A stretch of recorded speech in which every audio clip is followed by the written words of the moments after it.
والصلاة والسلام على من كان نبيا وآدم بين الماء والطين اما بعد فاعوذ باللہ من الشیطان الرجیم بسم اللہ الرحمن الرحیم۔ اب یہ درود پیش کیجیے، اللہم صلی علی سیدنا و مولانا محمد وبارک وسلم صلی علیہ۔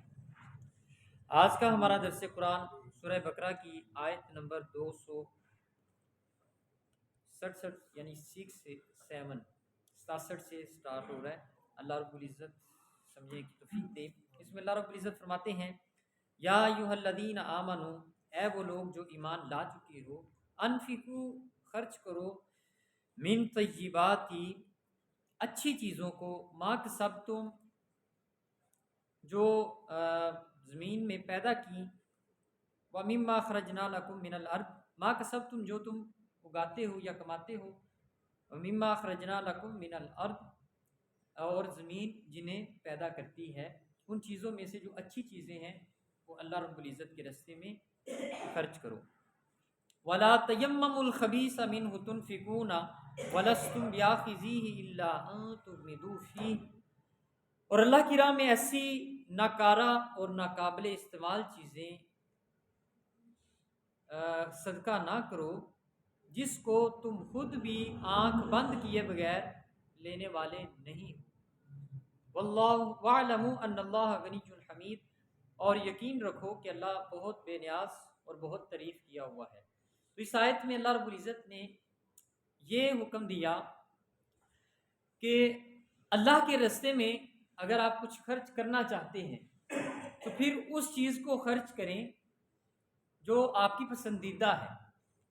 اصل میں اللہ رب العزت یہ امتحان لینا چاہ رہا ہے اپنے بندے سے کہ یہ میری محبت اس کے دل میں غالب ہے، یہ چیزوں کی محبت غالب ہے، دوسری چیزوں کی محبت اس کے دل میں غالب ہے یا میری۔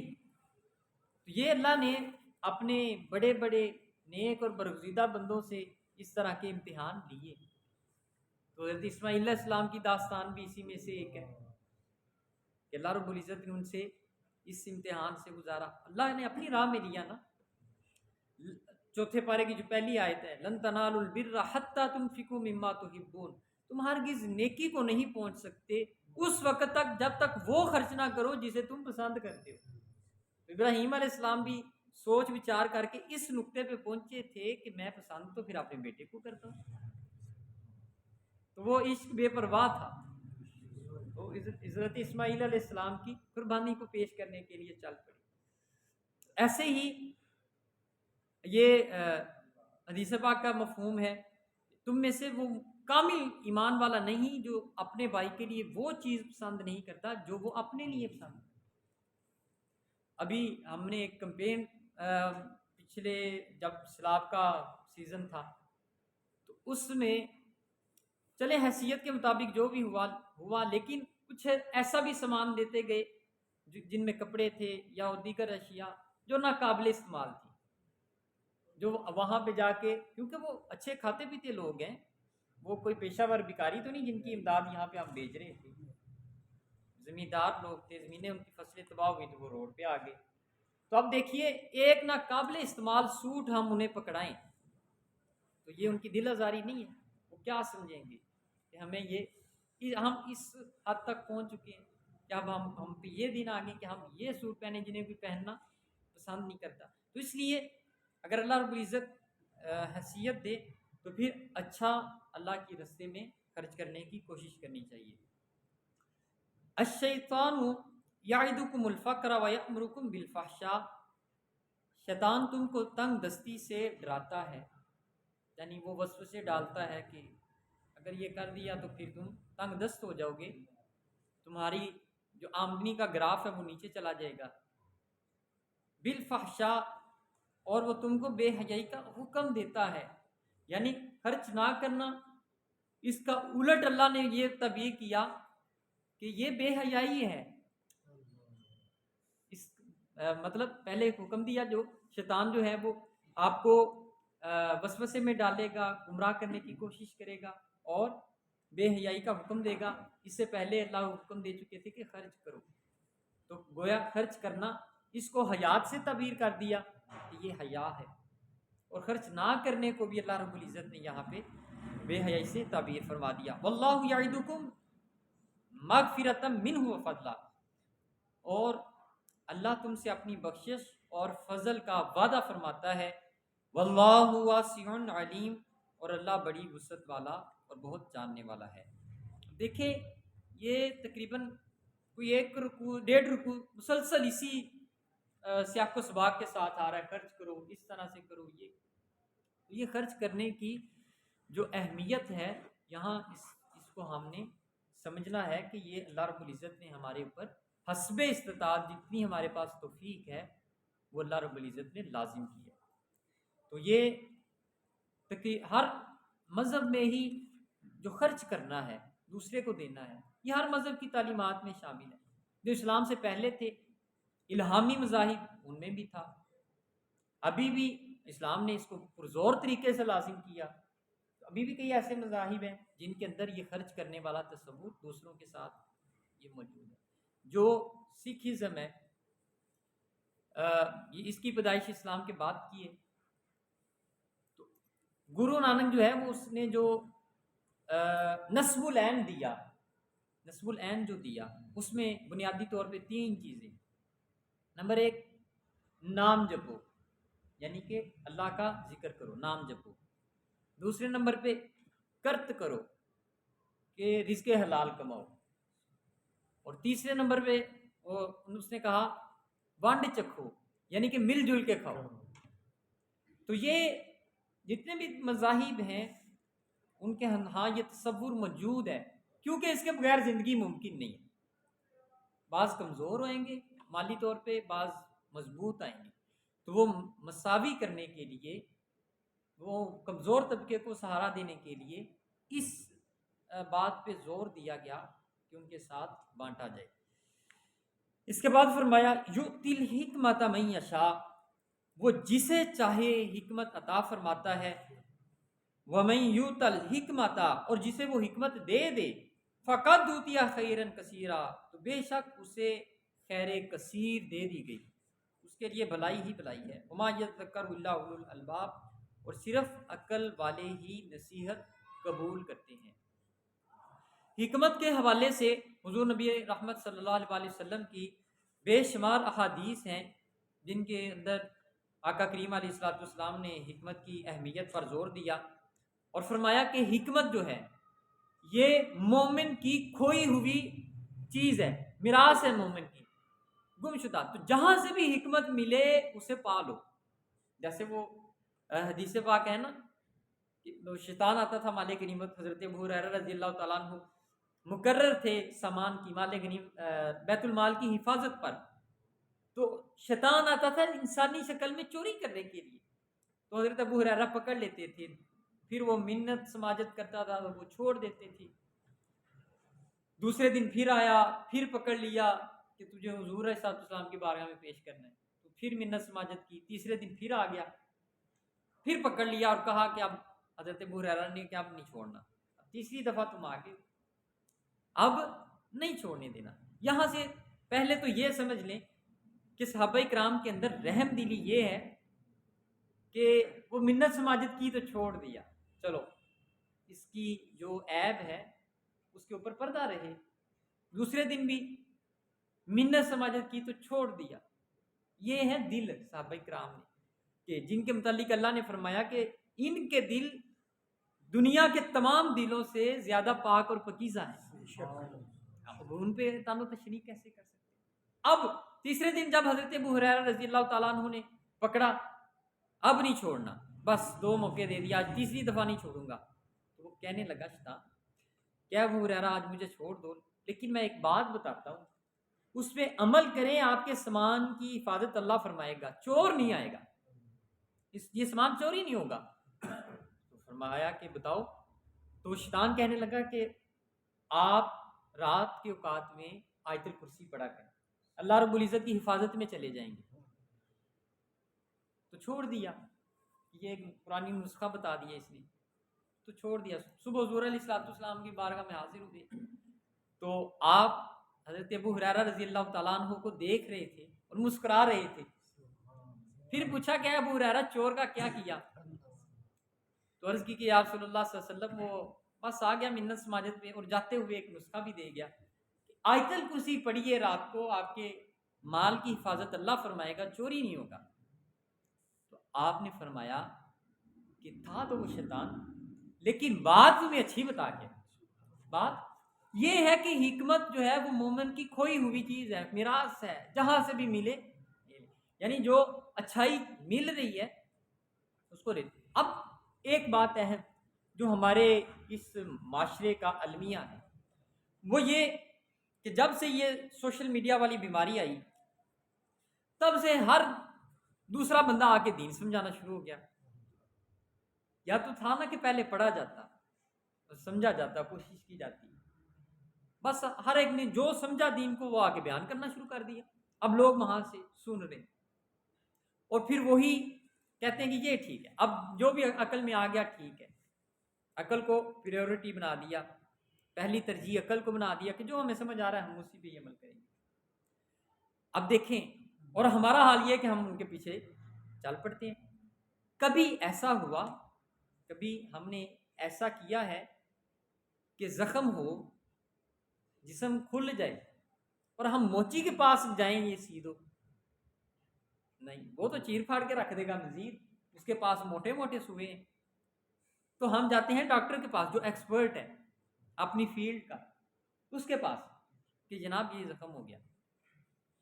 داڑھ نکلوانے کے لیے کبھی ہم مستری کے پاس گئے نہیں، وہ دانتوں کے ڈاکٹر کے پاس جاتے ہیں، پتہ ہے مستری کے پاس گئے ایک تھوڑے میں بتیسی باہر نکال دے گا، مطلب ایکسپرٹیز کی طرف ہم رجوع کرتے ہیں۔ لیکن دین کا معاملہ یہ ہے کہ کوئی بھی بیان کر رہا ہو ہم سنتے ہیں کہ ٹھیک ہے یہی دین ہی ہے۔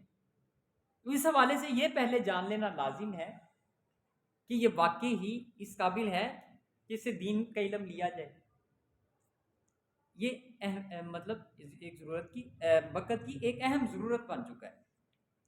تو حکمت جو ہے اس کی ابتدائی طور پہ دو قسمیں ہیں، ایک حکمت نظری اور ایک حکمت عملی۔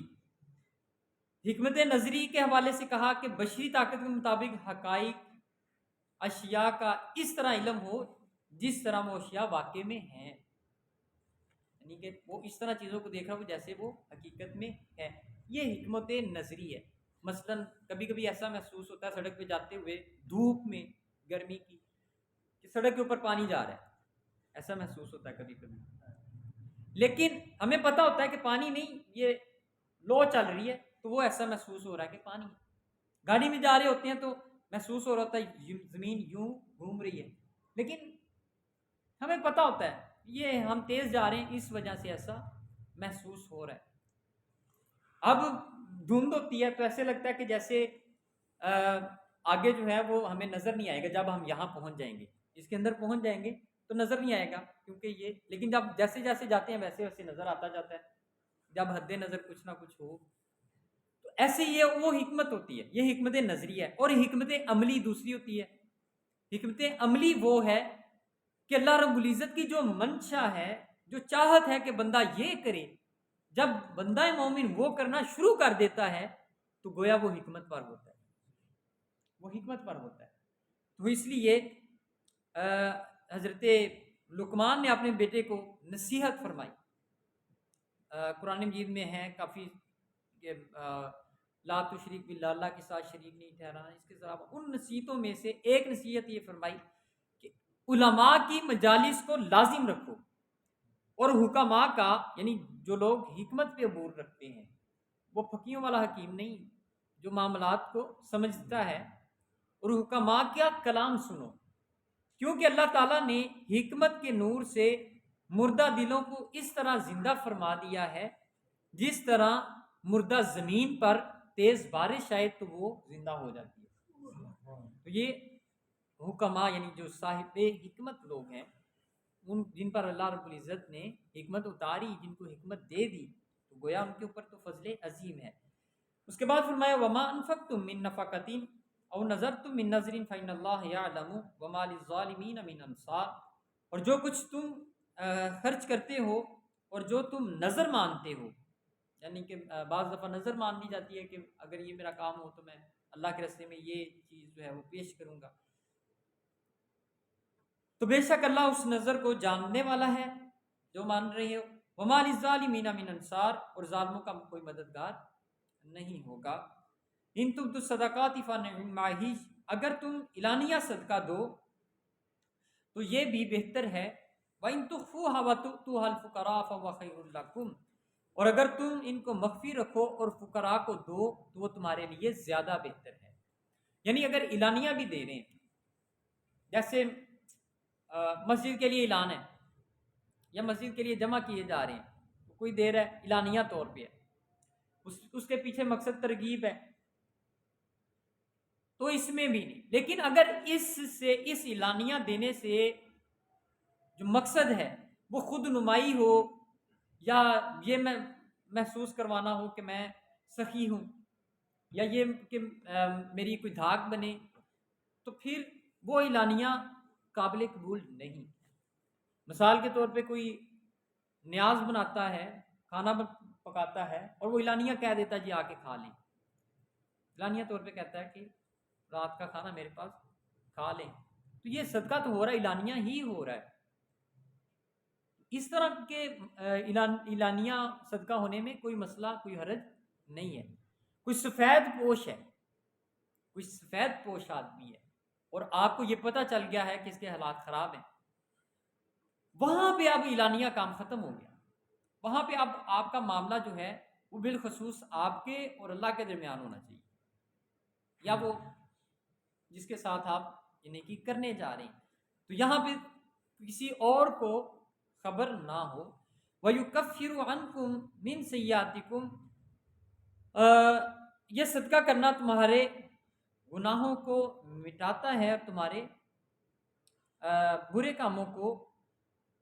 واللہ بما تعملون خبیر، اور اللہ جاننے والا ہے جو تم کر رہے ہو. لیس علیک ھداھم ولکن اللہ یہدی من یشاء، اے رسول صلی اللہ علیہ وسلم انہیں ہدایت یافتہ کرنا آپ کے ذمہ نہیں. ولکن اللہ یہدی من یشاء، لیکن اللہ جسے چاہے اسے ہدایت یافتہ بنا دیتا ہے.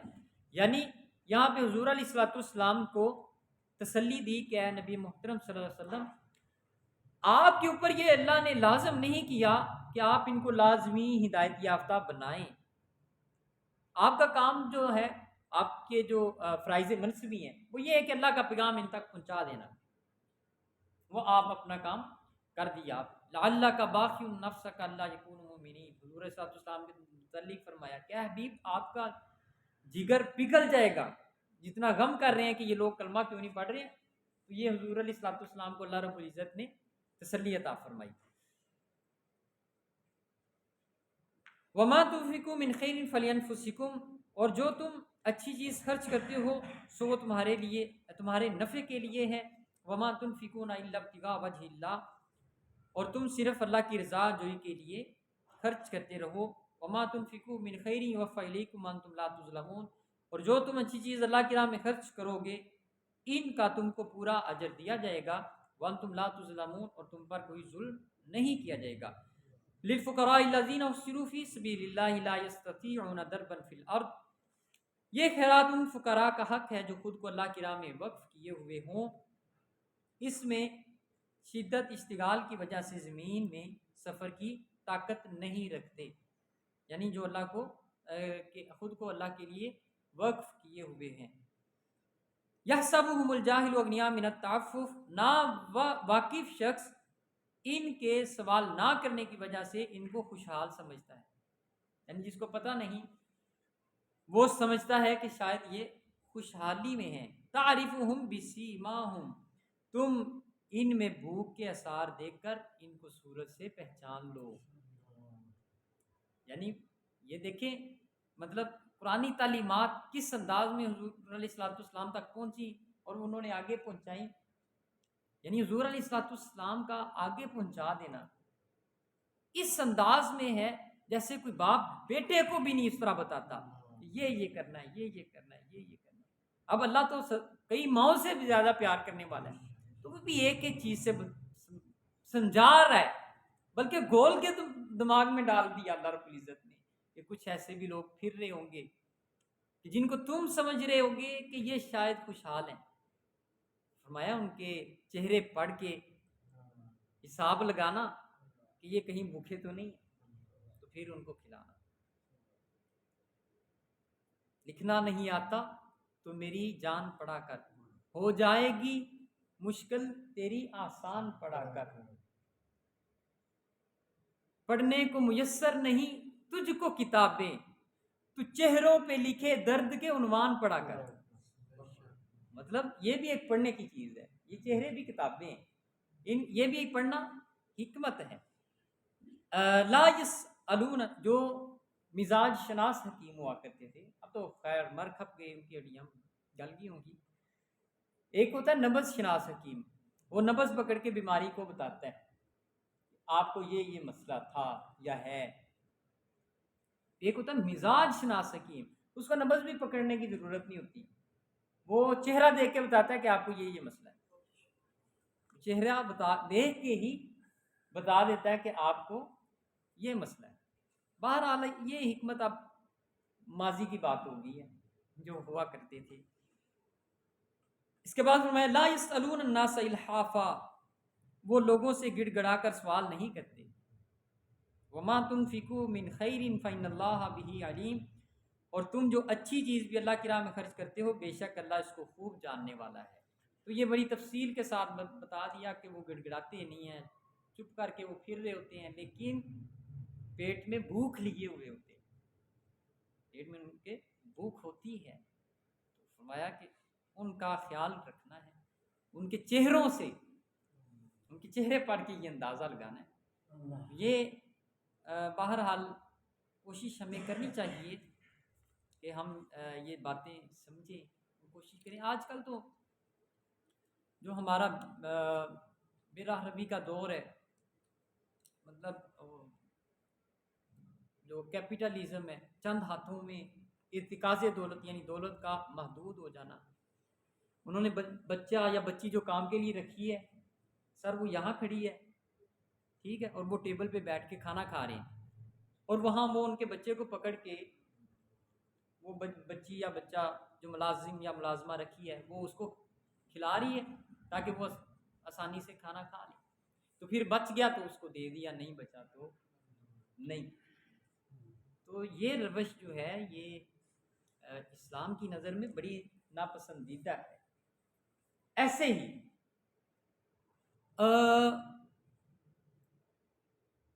اگر آپ کھا رہے ہیں، اگر آپ کچھ کھا رہے ہیں اور آپ کو کوئی دیکھ رہا ہے، آپ کو کھاتے ہوئے کوئی دیکھ رہا ہے، تو آپ فوراً اس کو کھانے کی دعوت پیش کریں، کھانے کی دعوت پیش کریں کہ جناب آئیں ہمیں جوائن کریں۔ اس کا اثر کیا ہوگا؟ ممکن ہے کہ وہ بھوکا ہو، تو وہ جب بھوکا ہوتا ہے تو اٹریکشن تو ہو جاتی ہے جب کوئی کھا رہا ہو، تو ہو سکتا ہے کہ وہ آپ کے ساتھ شامل ہو جائے۔ اب جب شامل ہوگا تو آپ کی بھوک کچھ نہ کچھ باقی بچے گی، آپ کا سنت پہ عمل ہو گیا۔ یہ حضور صلی اللہ علیہ وسلم نے فرمایا جب تم کھاؤ تو کچھ بھوک رکھ لو، کچھ بھوک رکھ کے پھر یہ ہماری صحت کے لیے بھی مفید ہے۔